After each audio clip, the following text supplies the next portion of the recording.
नमस्कार, आप देख रहे हैं जवाब तो देना पड़ेगा और आपके साथ में विजेंद्र सोलंकी। शिवसेना जिसके नारे लगते थे गर्व से कहो हम हिंदू हैं, जो गर्व से कहते थे कि हिंदू तो हमारी विचारधारा है, जो इन नारों के साथ मराठा जमीन पर हिंदुओं के दिलों में जगह बनाने वाली शिवसेना थी, अपनी वैचारिक लड़ाई को आज के दौर में वो लड़ रही है।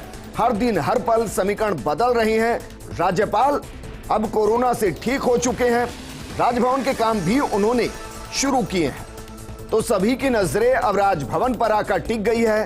दूसरी तरफ शिंदे सेना कानूनी दाव पेचों से बचने के लिए सलाह ले रही है और पहले एक लेटर पर सबके साइन कराकर फिर सभी को एक तस्वीर में दिखाकर अब शिंदे हर एक विधायक से समर्थन का अलग अलग पत्र ले रही हैं, ताकि अगर समर्थन को दबाव के जरिए तोड़ने की कोशिश की जाए तो ये लेटर ग्लू का काम करे। और दूसरी तरफ शिव सैनिकों को अपने साथ जोड़ने के लिए अब उद्धव हर फोटो में खुद से ज्यादा बाला साहेब और शिवाजी को दिखा रहे हैं, क्योंकि शिंदे कहते हैं कि उद्धव बाला साहेब के विचारों से सत्ता के लिए भटक चुके हैं। लेकिन अब सवाल यह है कि राजभवन में क्या समीकरण बन सकते हैं और क्या अब वक्त आ गया है बीजेपी के फ्रंट फुट पे आने का, क्योंकि सत्ता का संघर्ष क्या वाकई में अब पूर्ण विराम की तरफ है।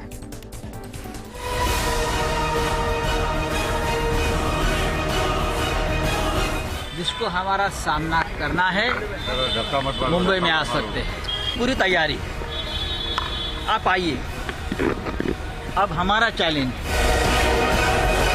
चीफ मिनिस्टर उद्धव ठाकरे जी के पीछे राष्ट्रवादी कांग्रेस पार्टी के सब विधायकों ने उनको सपोर्ट देने का, उनको मिलने के लिए जा रहे हैं। उनका क्या कहना है, उनका आगे की लाइन ऑफ एक्शन क्या होनी चाहिए? लढायचं तर आहे, पण जिंकायचंच आहे आणि म्हणून आपण इथे जिंकलो।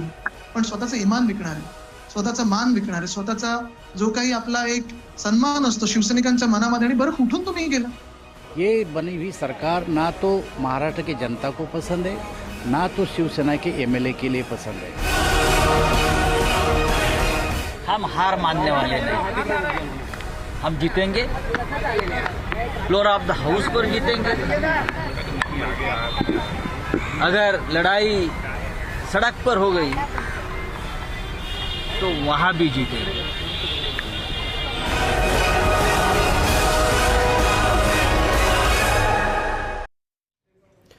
तो सुनावनी कहा जा रहा है कि सदन से सड़क तक लड़ाई को लड़ा भी जाएगा और जीता भी जाएगा, लेकिन सच्चाई यही कि जो 2/3 बहुमत के साथ दल बदल कानून ये परमिशन देता है कि आप या तो दूसरी पार्टी में डिसॉल्व हो जाइए या अपना अलग से पार्टी गठन कर लीजिए, वो आंकड़ा होता है शिंदे सेना के लिए 37 और वर्तमान स्थिति में उनके साथ शिवसेना के 38 विधायक हैं। निर्दलियों को छोड़ दीजिए वो कितने हैं।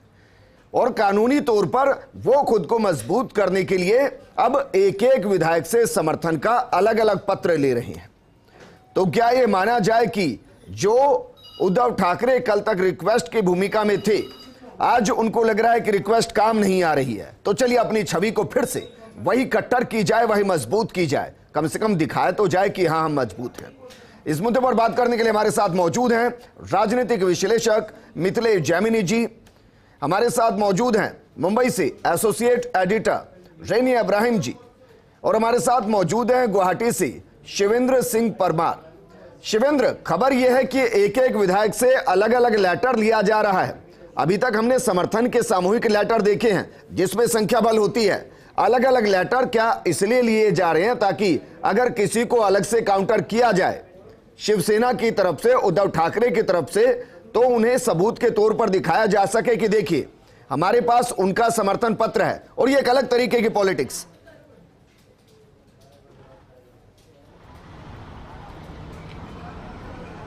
इसकी जरूरत है विजेंदर, क्योंकि संख्या बल तो एकनाथ शिंदे के पास पूरा है। जितने विधायक उनको चाहिए थे अपने मुकाम तक पहुंचने के लिए, उतने विधायक वो गुवाहाटी में जुटा चुके हैं। लेकिन इस पूरी कार्रवाई को अंजाम देने के लिए बहुत सारी तकनीकी चीज़ें और कानूनी चीज़ें बीच में आएंगी और उसके लिए एकनाथ शिंदे हर तरह की तैयारी पूरी कर रहे हैं। चाहे वो वकीलों से डिस्कशन करना हो या विधायकों से अलग अलग लेटर लिखवाना हो, वो जानते हैं कि अभी ये पूरा मामला कोर्ट में भी जाएगा, हाउस में भी जाएगा, राज्यपाल के पास भी जाएगा, तो इतना आसान नहीं होगा किसी भी आगे बढ़ाना।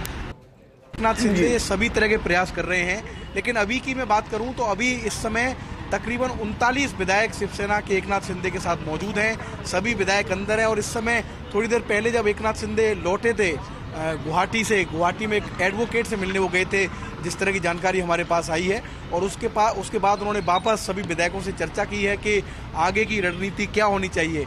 लेकिन विजेंद्र, इस पूरे मामले में अभी आप मुंबई में अगर गौर करेंगे तो कल जो शिकायती पत्र दिया था शिवसेना ने कि 12 विधायक शामिल नहीं हुए उनकी बैठक में, जिसमें एकनाथ शिंदे का नाम था, उन पर कार्रवाई की जाए, उन पर भी अभी तक विधानसभा के डिप्टी स्पीकर ने कोई कार्रवाई नहीं की है, जबकि विधानसभा के डिप्टीकर उसी खेमे के हैं, उसी महागाड़ी गठबंधन के हैं, एनसीपी के वो विधायक हैं, लेकिन इसके बावजूद उन्होंने अभी तक इन विधायकों पर कोई कार्रवाई नहीं की है। लेकिन उसका कारण तो ये हो सकता है ना शिवेंद्र कि विहिप का उल्लंघन विधानसभा में थोड़ी ना हुआ है, पार्टी विहिप का उल्लंघन हुआ है तो पार्टी कार्रवाई कर सकती है। रेनी अब्राहिम जी हमारे साथ मुंबई से जुड़े हैं, एसोसिएट एडिटर हैं। रेनी अब्राहिम जी, क्या वाकई में एक कहावत है कि सांप रस्सी जल गई बल नहीं गया? क्या उद्धव ठाकरे के साथ वर्तमान स्थिति यही हो रही है कि उन्हें बहुत अच्छे से पता है कि उनके हाथ से शिवसेना के मैक्सिमम विधायक निकल गए हैं? उनको ये अच्छे से पता है कि 2/3 के तहत जो 37 विधायक चाहिए थे उस आंकड़े को शिंदे क्रॉस कर चुके हैं। कल तक वो रिक्वेस्ट की भूमिका में थे, आज वो एग्रेसिव भूमिका में, संजय राउत भी एग्रेसिव भूमिका में है। अब वो खुद से ज्यादा बाला साहेब के फोटो को दिखा रहे हैं। क्या वो शिवसेना पर दावा अब अपना मजबूत करना चाहते हैं कि चलिए सरकार चली जाए, शिवसेना हाथ से ना जाए? विजेंद्र जी, आपने सही कहा है कि वो अभी एग्रेसिव हो रहे हैं, लेकिन इसके पीछे एक उनकी रणनीति के सूत्रधार कहीं ना कहीं शरद पवार जी भी हैं, ऐसे हमें हम समझ लेने में कोई उलझन नहीं है। लेकिन ये कहने के बाद मैं एक बात और आपको याद दिलाना चाहूंगा कि शिवसेना ने ये इस किस्म की परिस्थिति कई बार इसके पहले भी देखी हुई है, और यहाँ तक कि जब मुख्यमंत्री उद्धव ठाकरे जी ने अपना फेसबुक लाइव करा था तभी ये क्लियर हो गया था, उनके जो उन्होंने वार्तालाप करी थी, कि उनको ही कहीं ना कहीं समझ में आ गई थी कि हमारे पक्ष के लोग चले गए हैं। एक छोटी बात मैं यहाँ जोड़ना चाहूंगा कि जैसे हमारे कलीग ने बताया कितने एमएलए उनके साथ हैं। अभी लेटेस्ट मेरी जानकारी के हिसाब से 42 सेना के एमएलए और 10 इंडिपेंडेंट एमएलए उनके साथ में हैं, यानी 52 टोटल मिलाकर 52 लोग उनके साथ हैं, जिसमें 42 शिवसेना के एमएलए हैं। और इसमें 37 का आंकड़ा सबसे इंपॉर्टेंट है, क्योंकि बिना 37 एमएलए के वो पक्ष के ऊपर दावा कर नहीं सकते हैं, जो अभी उनके आसार नजर आ रहे हैं। लेकिन सर यहां से तो उद्धव ठाकरे पे एक और बड़ा सवाल खड़ा हो जाता है, क्योंकि गृह मंत्री उनके थे, इंटेलिजेंस पूरी फेल हो गई। इससे भी बड़ा सवाल कि जो उनके साथ जुड़े हुए थे, इसका मतलब तो ये उनमें से भी भीतरघात हो गया, वो भी शिंदे की तरफ चले गए। फिर तो जो बिस्वा जी कह रहे हैं कि अगर उद्धव चाहें तो छुट्टी मनाने के लिए वो भी गुवाहाटी आ जाइए, बस यही बच गया है फिर तो। विजेंद्र जी, आपने सही कहा। इनफैक्ट इस विषय पर शरद पवार से भी सीधे सवाल की गई थी, क्योंकि राष्ट्रवादी के पास होम डिपार्टमेंट है, तो ये सीधे सवाल को उन्होंने जवाब न देते हुए यह कहकर टाल दिया कि इंटेलिजेंस फेल हुई है, ये तो साफ बात है। लेकिन उनसे जब ये पूछा गया तो उन्होंने ये बताकर अपना पलड़ा झाड़ दिया कि देखिए 2-3 मंत्री भी थे, उनके खुद के सिक्योरिटी भी साथ में थे, तो उन लोगों ने क्यों नहीं इतला कर दी गवर्नमेंट को। लेकिन ये कहने से वो मुकर गए कि उनकी इंटेलिजेंस की फेलियर हो गई थी, जब ये पूरा खेमा जो विधायकों का महाराष्ट्र के हद पार कर चुकी थी।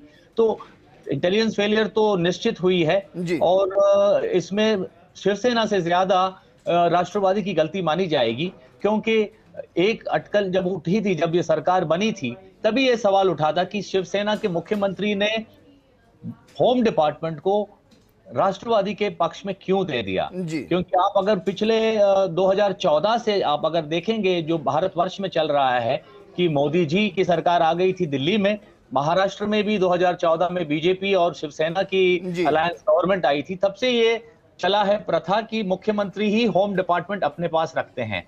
तो फडणवीस जब भी मुख्यमंत्री थे महाराष्ट्र के, होम डिपार्टमेंट उनके पास थी।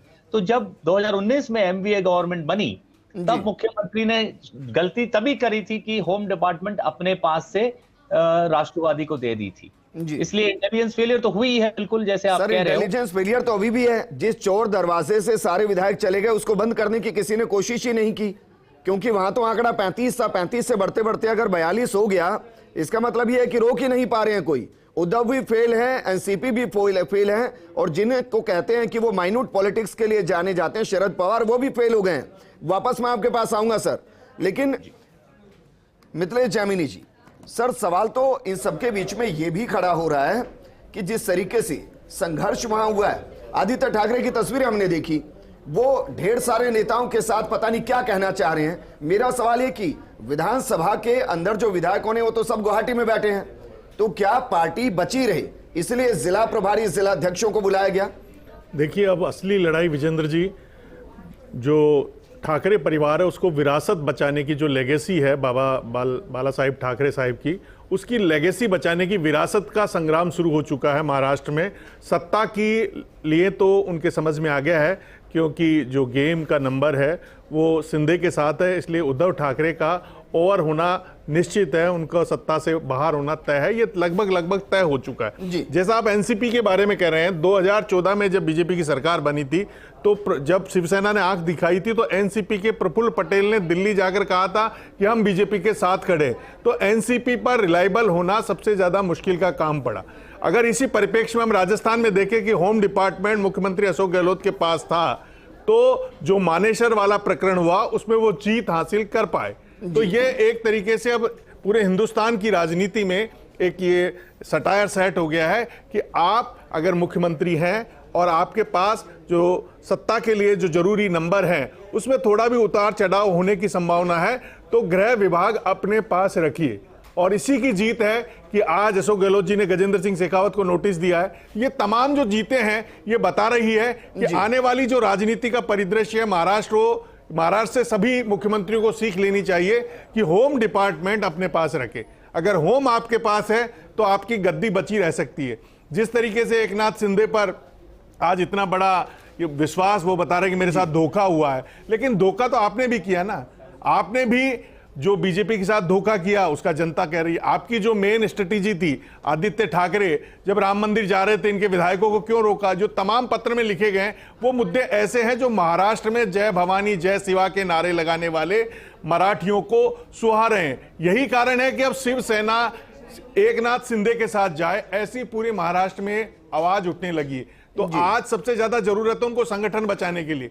सत्ता तो आती है जाती है, 2.5 साल बाद जानी है, सत्ता आनी जानी है, लेकिन अगर संगठन और मूल जो महाराष्ट्र के गांव-गांव में बाला साहिब ठाकरे के हर पंचायत में चित्र लगे हुए हैं, वो चित्र अगर एकनाथ शिंदे के साथ चले गए तो जो ठाकरे परिवार, जो मातोश्री पूरे हिंदुस्तान में पूरे विश्व में राजनीति की नई संरचना रचने के लिए माना जाता है, उस पर सवालिया निशान लग जाएगा। ठीक है, तो ठीक है सर, वापस मैं आपके पास आऊंगा। हमारे साथ मुंबई से ऐश्वर्या प्रधान भी जुड़ गए हैं। ऐश्वर्या, मुंबई भ्रमण के लिए बहुत से लोग आते हैं, समुद्र को देखते हैं, लहरों को देखते हैं, लेकिन अच्छी बात यह होती है कि वो लहरें टकराकर वापस समुद्र में चली जाती हैं। लेकिन मातोश्री के निर्देश पर जो विधायक विधानसभा पहुंचे थे वो टकराकर गुवाहाटी पहुंच गए हैं, वापस नहीं आ रहे महाराष्ट्र के अंदर। मेरा सवाल यह है कि आदित्य ठाकरे ने आज जो बैठक की, क्या उसका मकसद सिर्फ यह है कि बस अब किसी तरह सिंबल बचा लें? सिंबल बच गया तो लाज बच जाएगी।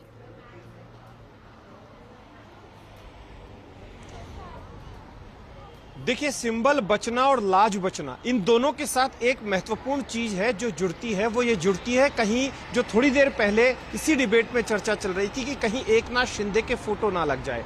एकनाथ शिंदे को लेकर भी कुछ लोगों का ये कहना है कि एकनाथ शिंदे है वो सहज है, सरल है, सभी से मिलते हैं, सभी के साथ बातचीत करते हैं।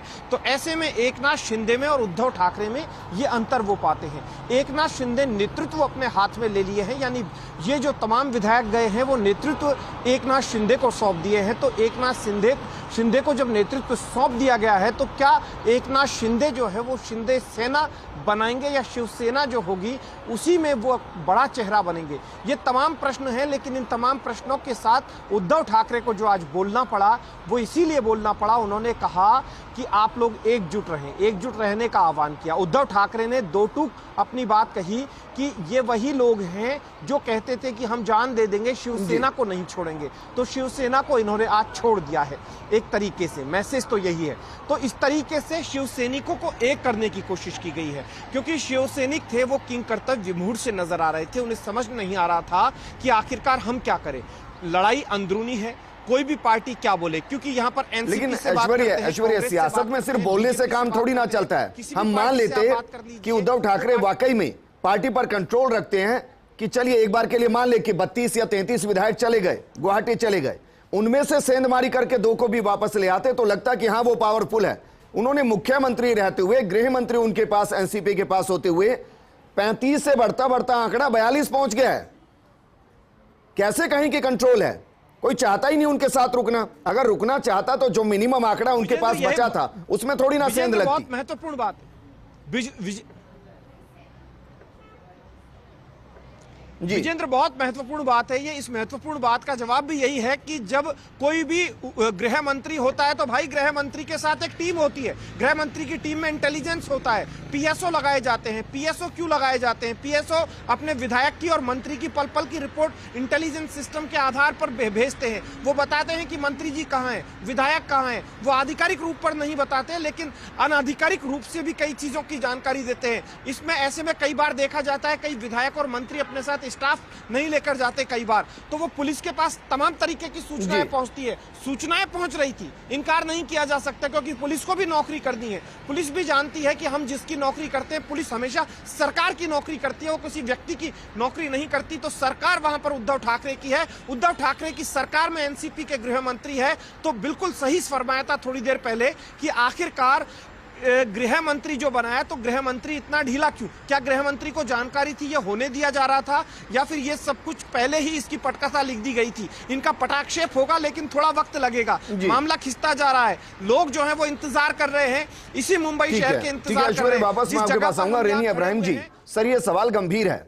सवाल मैं इसलिए पूछ रहा हूं क्योंकि अमूमन ऐसा होता है कि ब्यूरोक्रेसी में भी कई बार यह होता है कि चलिए सरकार सही तरीके से काम नहीं कर रही है, लॉ एंड ऑर्डर की स्थिति सही तरीके से कंट्रोल नहीं। क्या आपको ऐसा लग रहा है क्योंकि इतने विधायक अचानक से निकल जाए, मैं मानकर ही नहीं चल सकता कि गृह मंत्रालय को जानकारी नहीं, और गृह मंत्रालय को जानकारी नहीं, इसका मतलब मैं ये मानकर चल रहा हूं कि जिसके अंडर सभी विधायक और मंत्रियों को सिक्योरिटी दी गई थी वो चाहते ही नहीं थे कि उनकी सूचना वहां तक पहुंचे।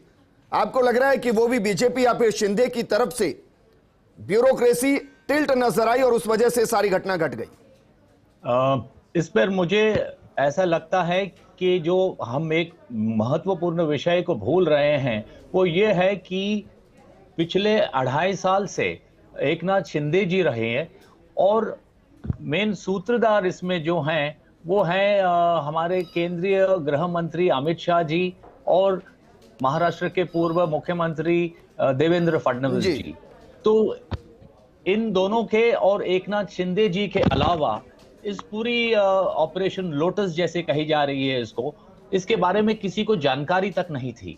और उन्होंने जो इतने वक्त में ऐसा कुछ कर जाने के लिए पीछे सबसे बड़ा जो रोल प्ले किया गया था वो फडणवीस जी का था, क्योंकि उन्होंने एकनाथ शिंदे जी को ना केवल पिछले 2.5 साल से कल्टिवेट कर रखा था, उसके पहले 5 साल जब वो सरकार में अलायंस गवर्नमेंट में थे, बीजेपी शिवसेना मिलकर, तभी से ही एकनाथ शिंदे जी उनके बहुत ही अच्छे संबंध बने रहे थे फडणवीस। सर वो तो हमने फोटो भी दिखाए हैं, वो उनके साथ मिलते के जब ये एमएलसी के चुनाव हुए उसके बाद की तस्वीरें वो सब दिखा दी। लेकिन मेरा सवाल ये कि क्या ये संभावना है कि गृह मंत्रालय एनसीपी के पास जरूर था लेकिन सिक्योरिटी का सुपरविजन पूरा शिंदे गुट या फिर फडणवीस के पास था, इसलिए वो पता ही नहीं चला जहां तक पता चलना था? कई बार ये कहा भी गया था कि हालांकि फडणवीस मुख्यमंत्री नहीं है पिछले 2.5 साल में, तब भी उनका जो ब्यूरोक्रेसी है, जो आईपीएस सेवा है, इसमें उनका बहुत ही वर्चस्व चलता रहा था। वो एक डी फैक्टो मुख्यमंत्री की तरह ही कार्रवाई कर रहे थे। इसीलिए हमने देखा कई सारे कंट्रोवर्सी हुए थे, रश्मि शुक्ला के फोन टैपिंग के केसेस जो चले एटसेट्रा, और बहुत सारी ऐसी केसेस हुई थी जहां पे अब भी लग रहा था। लेकिन हाल ही के वक्त में ये बात काफी स्पष्ट हुई थी कि जो ब्यूरोक्रेसी में आईएएस और आईपीएस लोग थे जो अभी भी फडणवीस जी के साथ में थे, वो लोगों का कहीं ना कहीं एक separation from BJP so to speak ये हो चुकी थी। तो अभी भी ये कहना कि ब्यूरोक्रेसी ने ही इसमें साथ दिया, ये पूरी तरीके से सही नहीं होगा, हालांकि ये बहुत ठीक है सर, हम इसको फेल्योर कह के फिलहाल See, फेल्योर क्या देते हैं, पूरे तरीके से फेल्योर क्या देते हैं, लेकिन फेल्योर भी एक तरीके से मिलना ही होता है, क्योंकि इतनी बड़ी ब्यूरोक्रेसी ऐसे थोड़ी ना चीजों को नेग्लेक्ट करती है। वापस मैं आपके पास आऊंगा सर। शिवेंद्र, रैनी जी कह रहे हैं कि अब यह आंकड़ा 38 नहीं है, 39 नहीं है, अब यह आंकड़ा 42 हो गया है। तो ये मानकर चलें कि कुछ और विधायक वहां आ सकते हैं, आ चुके हैं, बैकडोर से आ चुके, पता नहीं चल रहा।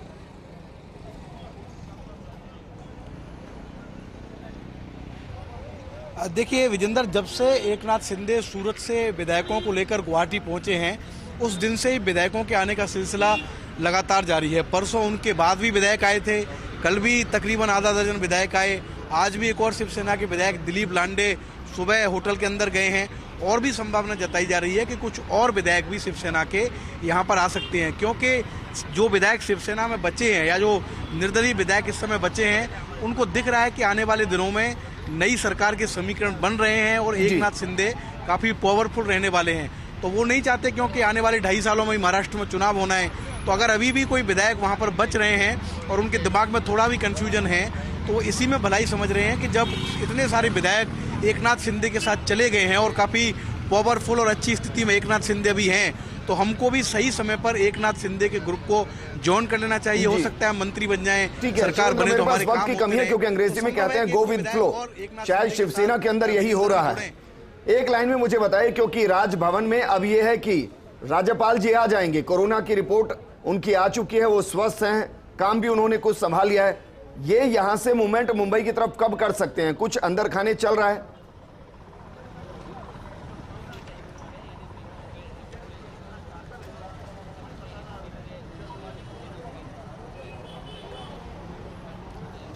देखिए, मुझे अभी नहीं लगता विजेंद्र कि ये विधायक अभी मुंबई का रुख करेंगे, क्योंकि एकनाथ शिंदे और बाकी विधायक उसी सूरत में मुंबई जाएंगे जब मुंबई में राजनीतिक हालातों की जो पिक्चर है वो क्लियर हो जाएगी। क्योंकि मुंबई में जाना न तो एकनाथ शिंदे के लिए भी